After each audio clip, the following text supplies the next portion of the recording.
Hello, this is Tim from Vintage RC Garage. Today we're going to do a deep dive into the Tamiya Fox and compare the 1/10 scale vintage 5851 new one box against the Nova Fox re-release 58577 new one box. The Fox was released in October of 1985 and was last produced in 1991. No other models use the same Fox chassis, although it did borrow some of its design features from the Hotshot. The Nova Fox reissue was released in July of 2013 and is typical for a Tamiya re-release, as it is very similar to the original. Okay, now let's get into the details. I'll start with the boxes. The vintage box art contains some parts not present in the re-release, like the ceramic resistors and the front arm knuckle support. Looking at the top of the box in the lower left, we see a good list of items Tamiya features on the Fox, such as the 4-wheel independent suspension, sealed gearbox, and the included ball bearings. Just to the right of that provides some advice on parts that are sold separately, such as the radio and battery, as well as some warnings for your younger builders. Tilting the box to show the front side, a schematic drawing of the buggy is laid out in detail and calls out 23 features.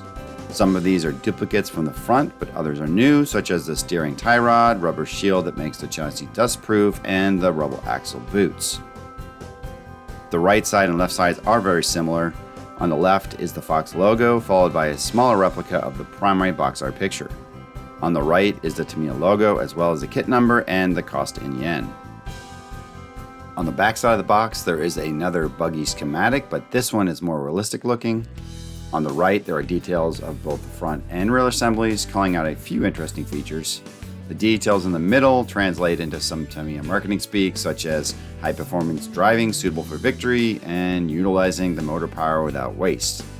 In addition, it includes the length, width, and height dimensions, and the weight of the buggy, which is 1,140 grams. The left side of the box is very similar to the right. Alright, that was a quick summary of the vintage box. Now let's grab the re-release box and see what differences we can find. Starting on the top, the most obvious difference is the name of the buggy, the Nova Fox, but the layout and presentation is still very similar. Tamiya does not always change the buggy name when it puts out a re-release, but in this case they did for some reason. The other visible difference on the front is the lack of real commercial sponsor decals on the box art. Instead, it has the fictitious sponsors that Tamiya has adopted over the years. I mentioned earlier the missing resistors and arm knuckles on the re-release box. One addition on the re-release box is the steering stabilizer in the box art that now comes standard with the Nova Fox, but was a common aftermarket part on the vintage because of its understeer issues. The Japanese translation of the text on the Nova Fox is a combination of the highlights of the two sections that are present on the vintage box. It talks about the items that are sold separately, mentions that it is a reprint of the Fox, and some of the other performance features are also included. The front side of the box, again, is swapped from the back of the vintage box, but it does contain more realistic schematic drawings of the chassis and the front and rear assemblies. The translation pays homage to the Nova Fox origin, the Fox from 1985, and it mentions its general dimensions. There are far fewer data points here compared to the vintage box, but each gets a bit wordier. On the right, the general layout is the same, with the box art in the middle and the Tamiya logo and kit number on the right. The Fox logo, however, was redesigned to go along with the buggy name change. The back, swapped with the front of the vintage, has a very similar schematic on the left, but has completely different set of details on the right. The re-release replaces the gear assembly diagram with details about the radio system requirements and the optional hop-up bearings. The translation on this one is exactly the same as the English wording above it. The left is the same as the right. Okay, that wraps up the details of the box. Now let's get into the good stuff. First thing, let's grab the vintage box and slide it on open. Do the same for the re-release, and we are now ready to start picking apart the differences. The layout of the parts is similar between the two, with the body shell in the middle, tires and wheels and other part trees on the left, and the box parts on the right. The Nova Fox has a lot more parts inside the box than does the Fox, since the re-release doesn't come with blister packs. The first parts up are the wheels. Thankfully, Tamiya kept the gold-plated wheels on both. The differences in the tree parts are that the Fox front and back wheels are packaged separately, where the Nova Fox has both tree parts in the same bag. The vintage rear wheels have the Made in Japan stamp as well as the RCC Wild One designation, along with the rear 1 and rear 2 identifiers. Both the front and rear trees have no stamps whatsoever. Like the rear, the fronts have RCC Wild One and Made in Japan stamps, but the fronts have them on the inside of the wheel and not the inside of the rim hidden by the tire. Likewise, they have the front 1 and front 2 identifiers. Unlike the Fox, the Nova Fox tree parts are covered with identifying imprints. The front contains the Wild One kit number, 5850, as well as a part number. Both the front and rear trees have a copyrighted 1985 Tamiya text. On the back, the rear tree part contains the Wild One kit number and part number again, as well as the plastic type PA designated polyamide nylon. The rear tree just contains the PA plastic designation. Like the Fox, the Nova Fox wheels have the RCC Wild One and rear 1 and rear 2, front 1 and front 2 on the wheels themselves, but not the Made in Japan designation. Next up are the tires. These parts are packaged differently between the two kits. The Fox has them inside a blister pack, where the Nova Fox only has them in a plastic bag. Both lay the tires out with the two smaller front tires sandwiched between the wider rear tires. Luckily, I have some vintage tires on a restore I did, so I didn't have to take the Fox tires out of the blister pack to compare.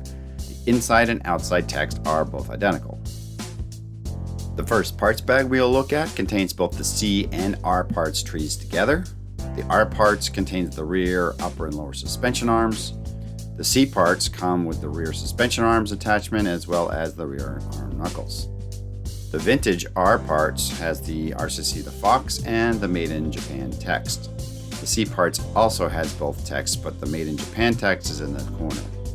On the re-release side, the same parts are included. The C parts layout is exactly the same as the vintage. The R parts, however, come as one single tree on the re-re, but come in two trees on the vintage. The C parts has the same text, but also contains the PC plastic type designation for polycarbonate, as well as the engineering test stamps. Next up are the B parts and Z parts trees. In the vintage, they both come packaged in the same bag. The B parts include the Nerf bars, rear engine guard, servo mounts, and a chassis stabilizer. The Z parts are the driver helmet, steering wheel, and torso. On the vintage, the B parts have the Made in Japan and RCC the Fox text. The C parts contain the same, just in a different location. Both tree parts for the vintage and re-release contain the same parts and layouts, but the re-re come in two different bags. One difference in the build is that the re-re B4 part is not used. This part is an optional part of the vintage. It attaches to the Nerf bar when not using the 7.2 volt racing battery pack. The re-re contains the kit number, part number, and the engineering stamps. The Z parts also contain kit and part number, but also includes the PS plastic type designating for polystyrene. This is where it gets really hard to do a direct one-to-one comparison because the vintage has some parts in the blister pack and others inside the box, whereas in the re-release, everything is just in the box. The other complication is that the parts bags don't line up one-to-one across the kits. The blister packs are always my favorite part about vintage kits. I'll go through the pack in a lot more detail later on. For now, I'll just focus on the outside of the box. The box has the Fox logo and some marketing for Tamiya paints and battery packs. The re-re, you just get everything inside the box, which is rather boring on the outside. Let's move on by digging a little deeper into the parts on the inside of the box. On the vintage, the A and F parts tree come inside one bag. The A parts contains the front bumper, battery door, front and rear skid plates, as well as the motor mount and on-off switch. It contains the text RCC the Fox 1985 and Made in Japan. The F parts contains the front arm knuckles and upper and lower suspension arms. It comes with the same text as the A tree minus the 1985. The re-release also comes with both trees in one bag. The F parts tree has the same parts and layout as the vintage. It contains the 1985 Tamiya copyright, PC plastic stamp, and engineering stamps. The A parts tree is also the same layout but includes the engineering stamps, kit number, part number, copyright, and PA plastic stampings. Another build difference is that the A5 part, the receiver battery on-off switch, is not used on the re-re. The bright yellow shocks are up next. The Fox was the first Tamiya RC to use the bright yellow dampers. The Fox has a 3-shock setup, 2 in the rear and a single monoshock mounted on the front. On the Vintage, the X parts has the Made in Japan text as well as the RCC of the Fox. Likewise, on the Y parts, both texts are present, although they are in different locations on the tree. The re-release Y trees are the same shape and layout. The X parts tree, however, are slightly different from the Vintage. The shock end mounts are positioned differently on the trees. The Y tree has engineering and PA stamps as well as the 1985 Tamiya copyright. On the X parts, you see the engineering and PA stamps as well, plus part numbers and the 1985 Tamiya copyright. If you haven't figured it out by now, just because a Tamiya part has a year stamp on it doesn't mean it was manufactured that year, just that it was copyrighted in that year, so be aware when you are searching for vintage parts. The D parts tree and the S parts tree come in the same bag in the Vintage box, but in different bags in the Riri. The D parts have the transmission case, servo head and saver, and rear wheel hubs. It has the RCC the Fox and Made in Japan text on the back. The S parts tree has Made in Japan, but the servo tree was reused from the Frog and has the RCC the Frog text on it.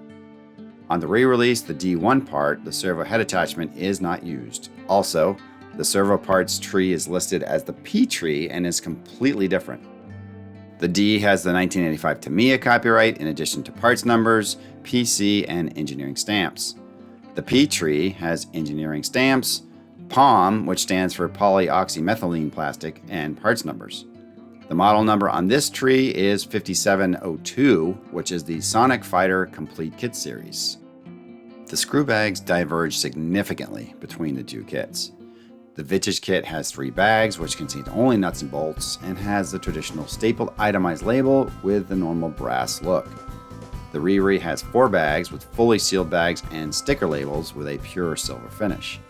The Riri bags also have parts mixed in with the nuts and bolts. The A bag contains all 3mm screws in 6, 8, 10, 15, and 20mm lengths. The 8mm are countersink screws and everything else is machine screws. The B bag has 3x8mm and 12mm tapping screws as well as 2x10mm machine screws, plus some 4mm lock nuts and 4mm washers. The C bag has 2x4 and 6mm machine screws, 2.6x10mm tapping screws, 3mm grub screws, and 2mm nuts. The re-release bag A contains some of the Vintage blister pack, rod bag, and metal parts bag. It has 3x10, 12, and 15mm machine screws, and 3x8 and 12mm tapping screws. Also 3mm and 2mm washers. It contains the box wrench, tape, body clips, switch covers, and rods. The re-release B bag contains some of the Vintage damper bag, screw pin bag, rod bag, and press parts bag. It contains a variety of 2mm and 3mm machine and tapping screws, as well as flange nuts, spacers, and screw pins. Other parts included are the coil springs, ball plates, Allen wrenches, and piston rod. The re-release C bag contains some of the Vintage screw pin bag and blister pack. It contains 3x20mm machine screws and 3x12mm tapping screws, as well as flange nuts, spacers, and screw pins. Other parts included are the carbon fiber shock upright, motor mount, short and long gearbox joint, and pinion gear. A new part, just for the Riri, is a new dog bone style drive shaft that replaces the rubber boot frog style axles. The D bag contains some of the Vintage rod bag, pressed parts bag, and metal parts bag. It contains some nuts, washers, and the long 3x38mm screw. In addition, it has the body mounts, antenna holder, snap pins, and battery place stay. Moving back into the Vintage bags that are separate from the A to C screw bags, most of these parts are included in the Riri's A through D bags. The pressed parts bag has the front arm knuckles, ball plates, battery plate stays, resistor plate, and ceramic resistor mount. A small bag with screws and nuts and snap clips. The damper bag contains the coil springs, piston rods, E-clips, washers, and the damper internal parts. The rod bag is last. It contains the steering shafts, zip ties, Allen wrench, servo collar, steering ball connectors, double-sided tape, and the rubber gasket for the front dust proofing. The vintage kit included a solid antenna shaft that made the car more distinguished, as well as providing some level of protection for the body shell. The re-re comes with the more common, clear plastic antenna sleeve. Moving back to the re-release side, a quick look at the plastic gear bag that contains the large and small bevel gears, as well as the differential and counter gears. In addition to the gears, the Nova Fox comes with mostly ball bearings and also a standard 540 motor. The blister pack is always a dead giveaway for a vintage kit. Keeping these in excellent condition is always a challenge when trying to preserve the value of a new in-box vintage kit. The Fox's blister pack comes with the ball bearings, ceramic resistors, mechanical speed controller, 540 motor, damper oil, ball connectors, left and right boot covered axles, box wrench, resistor cover, plastic gears, and also the screw pin bag. Well, that just about does it for the small parts. Now we can move on to the chassis. The top part of the chassis is identical in shape and markings. This makes it difficult to tell them apart. The lower chassis looks similar but does have some visual differences and, as always, have some obvious stamping giveaways. Inside the chassis tub is the Made in Japan text, as well as the large Tamiya and RCC the Fox markings. On the re-release side, the markings include the Fox model number and chassis part number, as well as the ABS plastic stamp, along with the misleading 1985 Tamiya copyright. The other dead giveaway of a re-release is the "Don't Throw Me in the Garbage" symbol. Also, the inside contains just the large Tamiya markings. From a look perspective, the bottom tub has a few visual differences. If you flip them over, you can see that both of the recessed vintage mounts have screw holes, whereas the re-re does not. Turning them on their sides, you see that the wire exit hole is larger on the vintage. This is because the vintage kit comes with a rubber gasket to fit inside the opening, whereas the re-release does not. It's just molded smaller. Lastly, on the chassis differences, there is a small protruding notch on the re-re that is missing from the vintage. The wording and stars stamped on the front of the top chassis part unfortunately do look identical. The polycarbonate body shells are always the make or break part of a kit. Thankfully, these two versions have some slight differences you can point out. The first difference is that the vintage shell is covered in a film, whereas the re-re is just in a bag. My example has seen better days. The film has come undone and the body has some markings. The vintage uncut shell is slightly wider but shorter than the re-release. It also has a smaller radius corner at all four. The most obvious difference, and one you might be able to find after it's been cut out, is the fact that the vintage shell has the front body mount hole pre-drilled. Also, in the back, there was already a vent space pre-cut out that is not there on the re-release. The tail wing has similar differences. The vintage is covered in a film, the re-re comes in a bag with the shell. The re-release has a larger cutout waist area, so is longer and wider than the vintage. The re-re also has the Fox kit number and part number stamped on both the shell and the wing. There isn't really that much alike on the decal sheets other than the color scheme. The vintage sheet is smaller than the re-release. The sponsor stickers are all real on the vintage versus the fictitious ones on the re-re. Many other differences are caused by the name change. The longer Nova Fox name caused fonts to be different sizes and locations to be rearranged.